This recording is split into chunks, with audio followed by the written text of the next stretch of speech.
esté con ustedes. Y con tu espíritu. Del Santo Evangelio según San Marcos. Gloria a ti,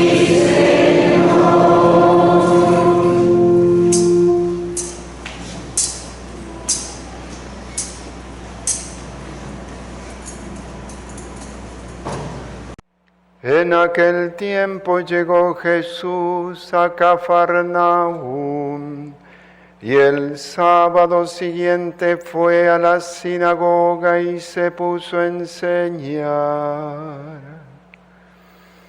Los oyentes quedaron asombrados de sus palabras, pues enseñaba como quien tiene autoridad y no como los escribas.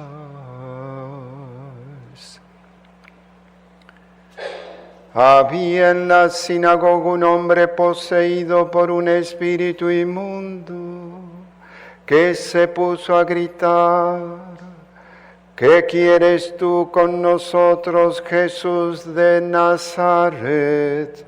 ¿Has venido a acabar con nosotros? Ya sé quién eres, el Santo de Dios. Jesús le ordenó: cállate y sal de él. El espíritu inmundo, sacudiendo al hombre con violencia y dando un alarido, salió de él. Todos quedaron estupefactos y se preguntaban: ¿qué es esto? ¿Qué nueva doctrina es esta? Este hombre tiene autoridad para mandar a los espíritus inmundos y le obedecen. Y muy pronto se extendió su fama por toda Galilea.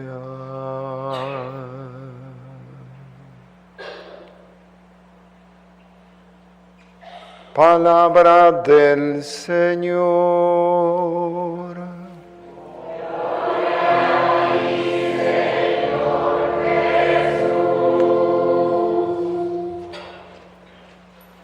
Tomamos asiento.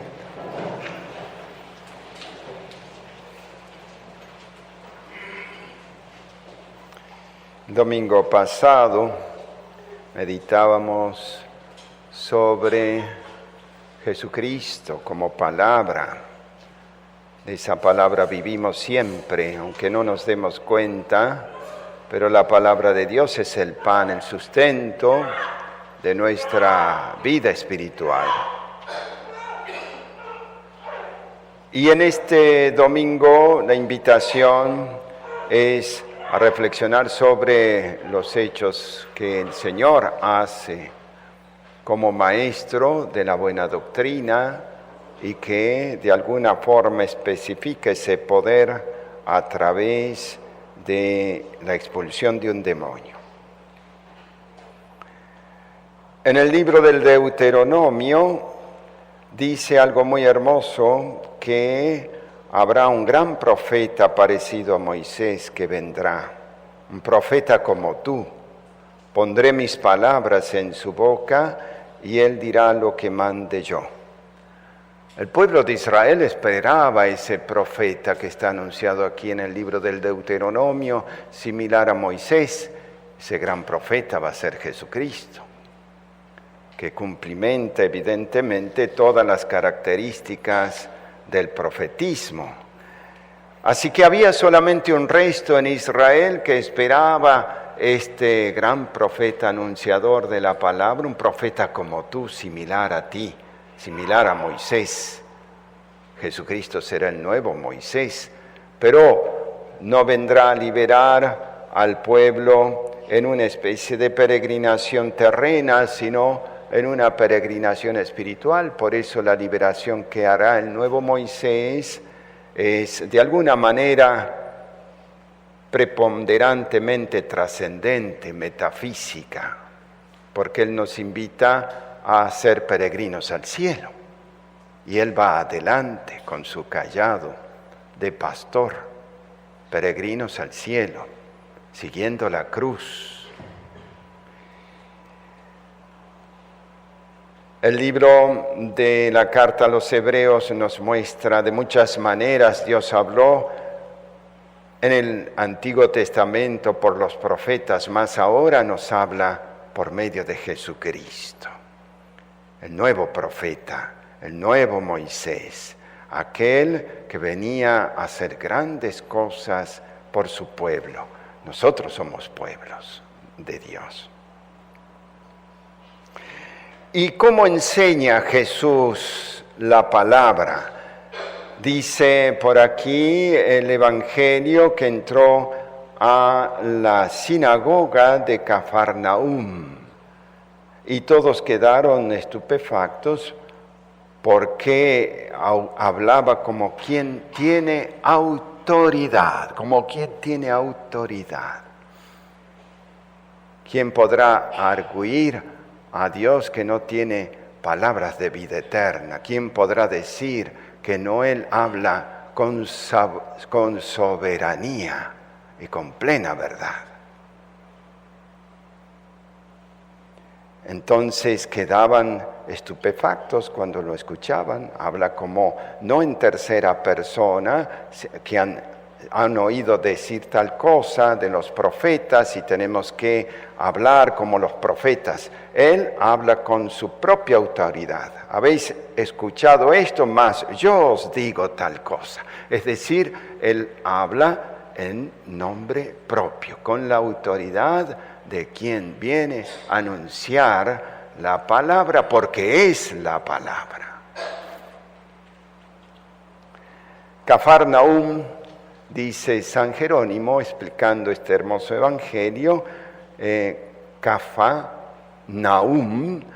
Cafa significa en hebreo campo, y Naum, consolación. Entonces Cafarnaúm es lugar de la consolación, aun cuando refiere San Jerónimo que en hebreo una misma palabra como Naum puede significar varias cosas, y entonces Cafarnaúm puede ser lugar de la consolación o también lugar hermoso, como un campo hermoso, un campo hermoso. Y de veras que es un campo hermoso. Tiene su sinagoga, el Señor va allí, va a enseñar y se quedan maravillados porque habla con autoridad soberana. No en tercera persona, sino en su propia persona. No como los escribas, dice el Evangelio, como quien tiene autoridad. Y justamente había en la sinagoga un hombre poseído por un espíritu inmundo, que va a reconocer cuando escucha este verbo elocuente, cuando escucha esa autoridad, cuando el demonio brinca, no puede contenerse, está dentro de ese cuerpo, y entonces comienza este demonio impuro, probablemente de la lujuria, Asmodeo seguramente, o alguno de ellos: ¿qué quieres tú con nosotros, Jesús de Nazaret? Con nosotros. Se habla de un demonio, pero se habla en plural, probablemente porque uno de ellos, aunque tenga varios la persona, uno solo toma la palabra en nombre de los otros. Por eso dice: has venido a acabar con nosotros. ¿Qué quieres tú con nosotros?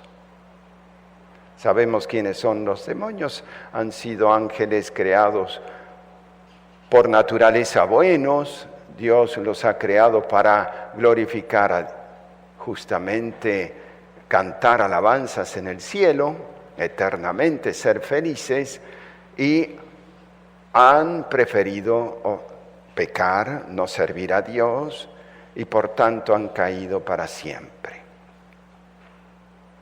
Concilio de Letrán nos habla en el 1215 que ellos se han como desnaturalizado, se han perdido para siempre. Ya no pueden arrepentirse. Pues si nosotros tenemos acá este demonio que brinca ante la autoridad de Jesucristo, que habla en nombre de otros, ¿y qué es lo que va a decir? Has venido a acabar con nosotros. Ya sé quién eres, el Santo de Dios.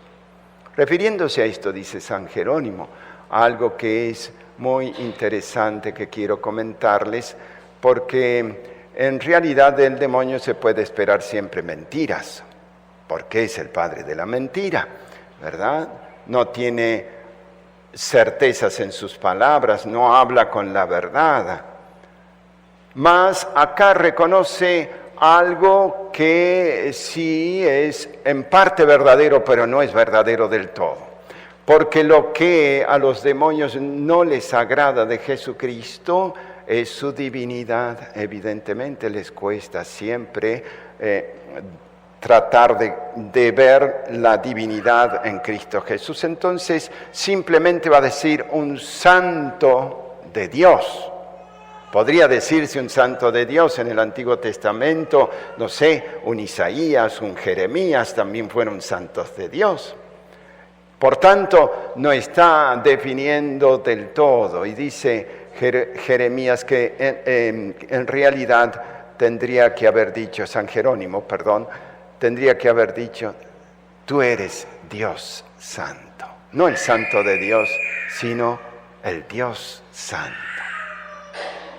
Sea lo que fuese, encontramos aquí en la voz de estos demonios algo que lo define al Señor, porque su humanidad está santificada por la gracia y su humanidad pertenece al Verbo y por tanto es una humanidad santa. ¿Y qué va a decir el Señor? Jesús le ordenó, cállate y sal de él. Y el espíritu inmundo salió. Al respecto quisiera hacer alguna reflexión parándonos aquí, porque si un poseso manifiesta la situación de una realidad, podríamos referir que a lo mejor la sinagoga había estado marcada por la característica de este pecado de impureza, de lujuria, por lo tanto van a llegar a no descubrir, se admiran de esa verdad del Señor, pero no la descubren del todo porque hay ceguera en el corazón de esos hombres y embotamiento en sus sentidos. Al respecto, santo de hoy, que es Santo Tomás de Aquino, hace esta hermosa referencia en la Suma Teológica y se pregunta si los pecados capitales producen en el hombre ceguera y embotamiento en los sentidos. Y refiere allí en la explicación que da que el hombre espiritual goza de las cosas espirituales y busca las cosas espirituales. En cambio, el hombre carnal que le da alimento siempre a las pasiones más bajas, hace lo que le reclaman esas pasiones y entonces se va carnalizando más, rechaza todo aquello que le cuesta, que podría ser el mundo sobrenatural. Y entonces al hacerse más carnal y dar alimento a sus apetencias, a sus apetitos bajos, especialmente que pueden ser los de la conservación de la especie, los de la pero de manera viciosa, evidentemente, porque el hecho de conservar la especie, el casarse, el engendrar hijos es cosa santa, pero cuando se hace un vicio en una persona, no con, diríamos, el aspecto de la moral y de la fe, entonces se va haciendo un vicio que lo arrastra al hombre hacia la carne cada vez más, haciéndolo hombre carnal. Y entonces dice Santo Tomás que la lujuria desordenada produce ceguera de la mente, fíjense. Y que la gula, que es la gula que es, evidentemente el alimentarse es una cosa útil y lo tenemos que hacer, pero cuando se desordena todo eso y se hace un vicio, la gula embota los sentidos. Y el hombre entonces se animaliza y empieza a perder esa noción, ese aspecto, diríamos, de gente espiritual, como es lo que desea el Señor, que nos levanta para ser espirituales y revestirnos de Él, ordenando toda nuestra animalidad. Pero cuando se preconiza esa animalidad viciosa, el hombre se vuelve ciego. Y ahí uno comprende muchas cosas, aún en la actualidad. Y aún en lo que le pueda suceder a Alemania, en muchos de los aspectos que hoy está potenciando, que siempre tienen un vector común, todo lo que los alemanes sostienen del cambio teológico, de paradigma, es el espíritu de la lujuria lo que los tiene mal, que ciega, embota la mente, la ciega, para ver a Jesús, para ver la verdadera doctrina, para entender el Evangelio de Cristo Jesús. Pero eso que le puede suceder a Alemania, ha sucedido en el tiempo, sucede en cualquier persona que se hace viciosa, entonces tiende a alejarse de las cosas de Dios, no le gustan las cosas de Dios, no le atraen las cosas de Dios, entonces tiende a alejarse de ellas y eso va haciendo que se vuelva totalmente una persona que no va a comprender el misterio del Evangelio. Pues eso le pasó a muchos judíos frente a Jesús. Han sido los pecados de ese pueblo que han llevado a no reconocerlo. Para un juicio vine a este mundo, para que los que dicen ver no vean, dice el Señor. Y les dijo en muchas ocasiones que son los pecados de ustedes los que los lleva a esta situación, a no reconocer la presencia de la verdad entre ellos. Una de las características del hombre moderno es el sensualismo, el placer por el placer, lo que se llama hedonismo. La palabra hedonismo viene de hedoné, que significa placer, vivir para el placer, pero para el placer inmediato, es decir, darse todos los gustos que podría uno darse en vida, porque el postergarlo significa angustia, significa tristeza. Entonces, la sociedad moderna, el hombre light, el hombre hedonista, el hombre materialista, o podríamos decir el hombre carnal o sensual, quiere darse todos los placeres aquí y ahora. Y una de las características del hombre moderno es esa. Entonces, frente a esta pretensión del hombre hedonista, evidentemente se aleja de la verdad del Evangelio. Es más, se está potenciando un evangelio donde no sean molestos y sacarle todas esas palabras que según dicen son ofensivas.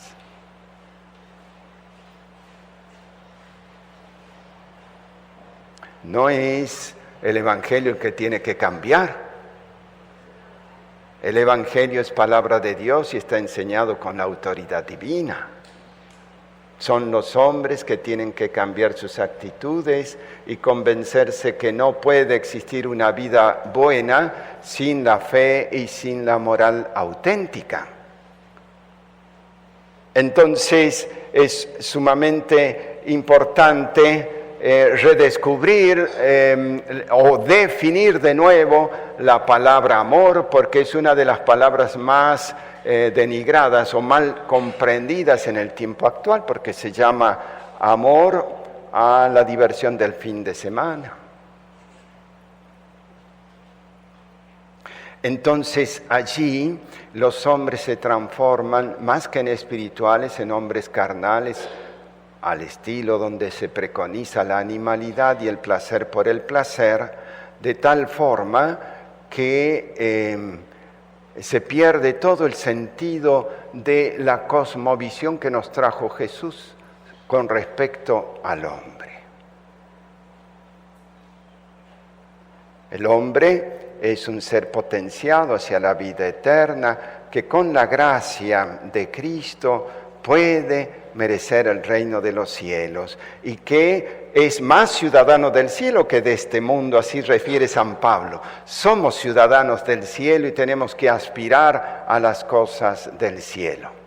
Pero cuando la animalidad se exalta por sobre esa faceta espiritual, entonces se transforma en lo que nosotros vemos ahora, ¿no? Ese sexo totalmente libre, donde la mujer pasa a ser solamente un objeto de placer, donde se la usa y se la tira,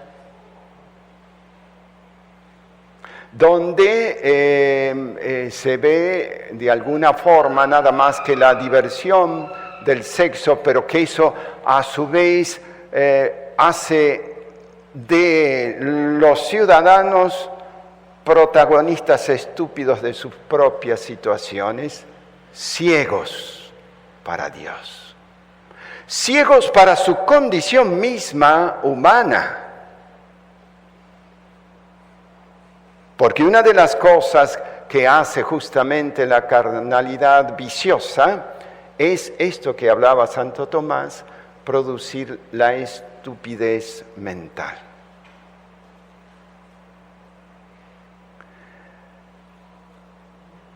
Nos podemos preguntar si este espíritu inmundo, ¿no?, que tenemos aquí en el Evangelio no se repite en la actualidad. Soy exorcista y sé que uno de los grandes protagonistas de este tiempo es Asmodeo, el espíritu de la lujuria, que se divierte y juega con los hombres como no se pueden imaginar. Y se divierte absolutamente ante la estupidez y ceguera de aquellos que ni siquiera se dan cuenta de lo que son, de sí mismos. Si no se dan cuenta de lo que son en sí mismos, ¿cómo se van a dar cuenta de quién es Jesús y de quién es la palabra escrita del Evangelio? Pues entonces, ¿qué es lo que nosotros podemos reclamarle al Señor en este día? El espíritu maléfico no va a reconocer a Cristo como Dios es santo. Nosotros hoy decimos, Dios es santo. Sabemos quién eres, Jesús. Tú eres el Dios santo que vino a revelar la palabra auténtica con autoridad. Decíamos el domingo pasado, veíamos la belleza de lo que significa ese verbo elocuente que viene a los hombres, que viene a hablarnos en nombre propio suyo, en nombre del Padre. Pues hoy lo vemos con mucha autoridad y expulsando demonios. Que esa autoridad nunca se nos pierda de vista a nosotros, la autoridad de Cristo como Rey, como el Dios Santo y como el Santo de Dios, porque lo es, para que seamos siempre invitados por su palabra a producir este éxodo que tenemos que realizar todos. Todos estamos en camino, todos somos iglesia que peregrina, y peregrina por medio de este mundo, siguiendo las huellas de Jesús hacia la vida eterna.